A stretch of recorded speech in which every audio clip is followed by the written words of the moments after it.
Hello, my lovely eyelashes. Grab a seat. This one's going to be good. I'm doing a 3-card life reading today, looking at where you are right now, what's blocking you, and where you're headed. The cards have been practically jumping out of the deck, so let's see what they want to tell you. Look at this figure tiptoeing away with those 5 swords in their arms. And honestly, my first thought isn't thief. It's a someone who's finally taking back what was theirs all along. The Seven of Swords gets such a bad reputation, but I'm seeing something different here. Yes, there's this energy of moving in the shadows, of being strategic about timing. But for a lot of you, this isn't about deception, it's about self preservation. I'm getting a really strong message for anyone who's been in a situation where you've had to be, let's call it, diplomatically vague about your plans. Maybe you've been quietly updating your resume while still showing up to that job that's draining your soul.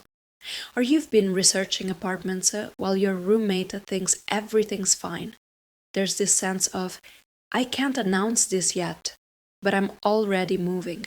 And you know what? Sometimes that's exactly the right approach. Not everyone deserves a front row seat to your escape plan. The figure in this card isn't running. They're walking deliberately, carefully. They've thought this through. But here's where it gets interesting. See how they're only taking 5 swords and leaving 2 behind? That's the part that's hitting me hardest. You can't take everything with you. Some battles, some grievances, some pieces of your old story. You have to leave those at the camp. For someone watching this, you've been holding on to something that happened months, maybe years ago. A betrayal, a disappointment, words that were said that you can't unhear. The Seven of Swords is asking, what are you carrying that's actually slowing down your getaway? Because right now, you need your hands free for the things that matter.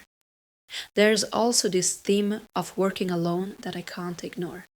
This card often shows up when you've realized that the group project isn't working, that the committee has too many opinions, that sometimes you just have to handle it yourself. And there's both loneliness and liberation in that realization.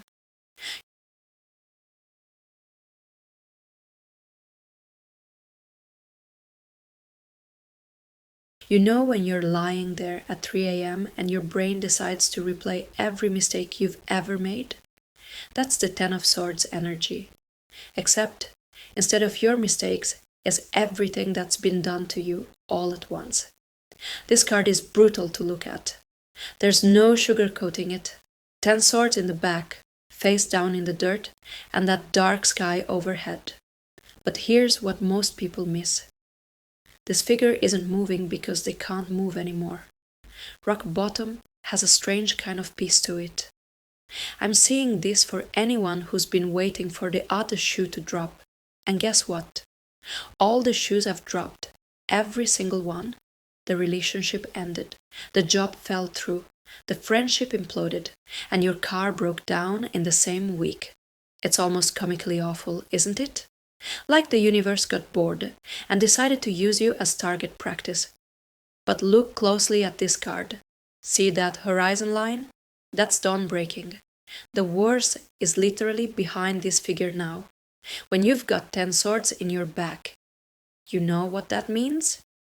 There are no more swords left to throw. Someone out there has been saying, it can't get worse than this for months, and you've been proven wrong every time. But this card is telling me you're finally right.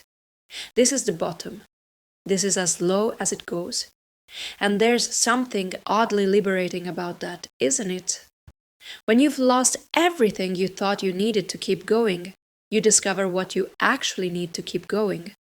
Spoiler alert, it's a lot less than you thought. The Ten of Swords connects to that Seven of Swords energy in a way that's making my chest tight. All that careful planning, all that strategic tiptoeing away. Sometimes life just says nope and flips the table anyway. But maybe that's not the failure you think it is. Maybe the universe saw you trying to sneak out the back door and decided to burn the whole building down instead. Same result, different method. This is the card of dramatic endings, and I mean dramatic. Nothing quiet or gentle here. But endings this complete, they make space for beginnings you couldn't have imagined while you were still carrying all those swords around.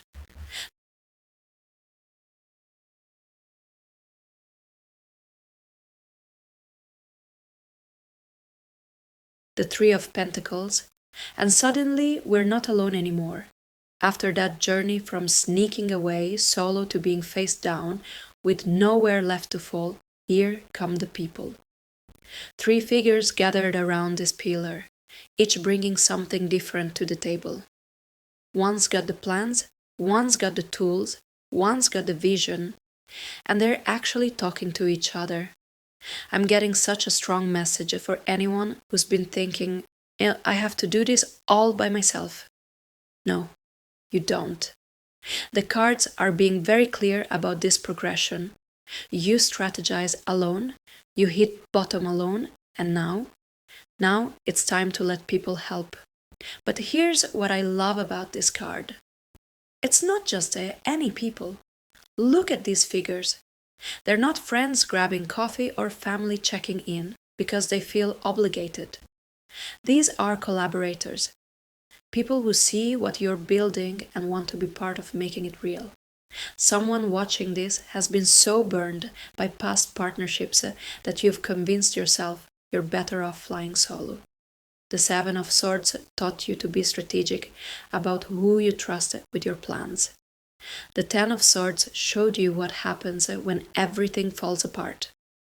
But the Three of Pentacles is saying the right people won't betray your plans or abandon you when things get messy. The right people will show up with blueprints and say, how can we make this better? I keep seeing the number 3, and it's not random. 3 perspectives, 3 skill sets, 3 people who can catch what the others might miss. There's something here about the magic of small groups. Not committees with 20 opinions, not crowds where you disappear, but that sweet spot where everyone's voice matters. For some of you, this is about work, finally finding colleagues who get it, or a project where your weird skills actually fit perfectly.